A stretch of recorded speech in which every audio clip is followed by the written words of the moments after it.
When we are talking about interval notation, we are looking at, usually those are situations where we're working with inequalities. So maybe when we solve for x, instead of getting x is equal to 5, maybe we're told x is less than or equal to 5. Okay. Or maybe the statement says x is greater than 9. Or maybe I have a statement that says 2 is less than x is less than or equal to 7. Okay. Now, all of these sets are infinite sets, meaning we couldn't list all of the elements in them if we spent all day trying. Okay, so also when we talk about the numbers less than or equal to 5, we're talking about all real numbers less than or equal to 5, not just 4, 3, 2, 1, and 0, but 4.9, 3.7, negative 14.62, 935, any real number less than or equal to 5. When we're talking about numbers bigger than 9, that does not mean we're starting at 10. That means that we're starting with 9.000000001 and getting bigger from there. Okay, and then the same idea between 2 and 7. When we're working with inequalities, there are two other ways that we will express this set. Okay, I can describe the same set, x is less than or equal to 5, in two other ways. Okay, one of them is by drawing what we call a graph using a number line, okay, a graph of that set. And one is by using what's called interval notation. Okay, for me, you will always practice doing both on every problem. You will both draw me a picture, a graph of that set, and you'll write it using interval notation. If we are talking about all of the numbers that are less than or equal to 5, then that means, yes, 4, 3, 2, 1, 0, and everything in between, and anything less than the number 5. Okay. So I'll draw my arrow to the left, and since it doesn't say less than or equal to 5, but greater than 0 or greater than negative 7 or something like that, we're going to draw an arrow to indicate it continues on forever. Now, what I have to be able to do at the number 5 is designate in some way to the reader so that they know that 5 is included in the set. Okay, this says the number 5 itself is actually part of this set of numbers. So if you come from an open or closed circle instructor or teacher, if that's your preference, you can use that for me on your homework quiz or test. Okay, but if you have nothing already that you're used to using, okay, what we're going to do here is go with what the book does, and that is use a square bracket there on the number 5. I actually prefer this method because it'll help us when we go to our interval notation in a minute. So on the board, I will always use a square bracket instead of a filled-in circle there. If we're talking about all of the numbers that are bigger than 9, okay, our numbers get larger on our number line as we move to the right. And again, because there is no biggest number in that set, it just says anything bigger than 9, then we're going to draw an arrow to indicate that continues forever in that direction. Okay. Also this time, if we replace x with the number 9, we do not have a true statement. To say 9 is greater than 9 is not true. Okay, no number is bigger than itself or smaller than itself. So I have to be sure to designate to the reader that they need to know that I'm not talking about the number 9, just everything to the right of it. So instead of using a square bracket there on the number 9, I'm going to use parentheses instead. Okay, parentheses tells the reader that I can get really, really close to the number 9, but I'm not actually using the number 9. Okay. Unlike on the left side where we said, well, 5 is part of that set. 5 also works for x.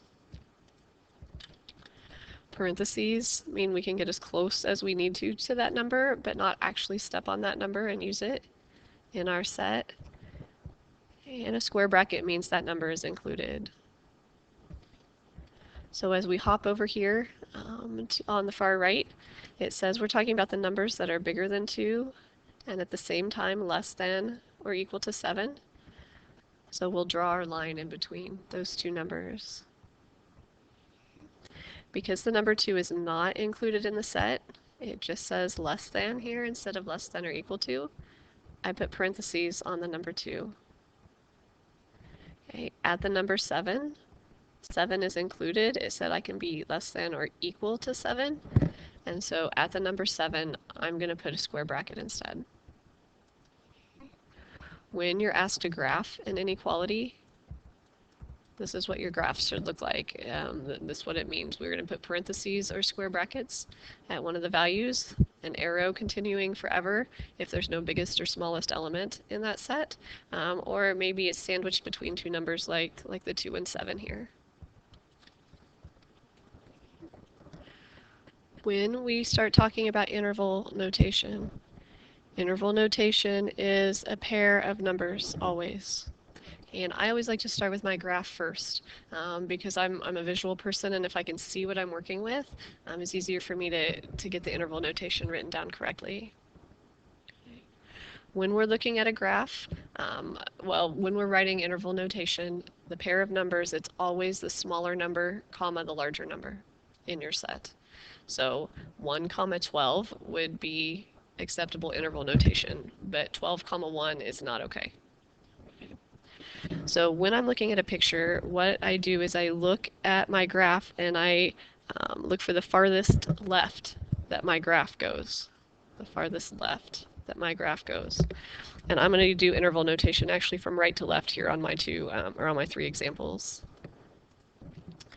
On the example on the right, if I follow that graph all the way to the left, it goes left to the number 2. If I follow it to the right, it goes right to the number 7. But again, the question to the reader, or something the reader has to be very clear on, is the number 2 included in that set or not? And also, what about the number 7? The nice thing about the notation that we used on our graph is that you can pick it up and put it down in your interval notation just straight from the graph. Okay, parentheses around the number means the number is not included. A square bracket on the number means it is included in the set. So the interval notation here would tell the reader that we are talking about all of the numbers between 2 and 7. We are not starting at 2. 2 is not part of the set, but it does go up, and 7 is included. 7 is a number that's part of the set. If we look at our middle example and we follow that graph all the way to the left, 9 is the farthest left that graph goes.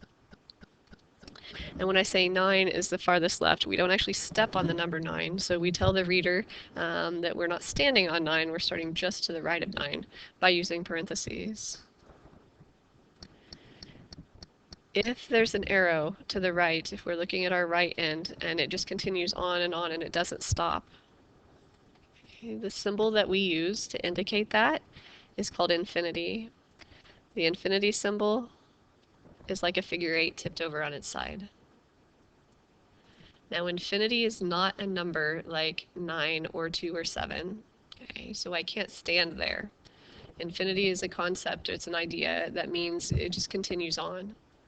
So if I walk to what I feel like is the very end of my number line, okay, I'm not really at the end of my number line, I can take one more step. And now I'm still not at the end, I can take one more step.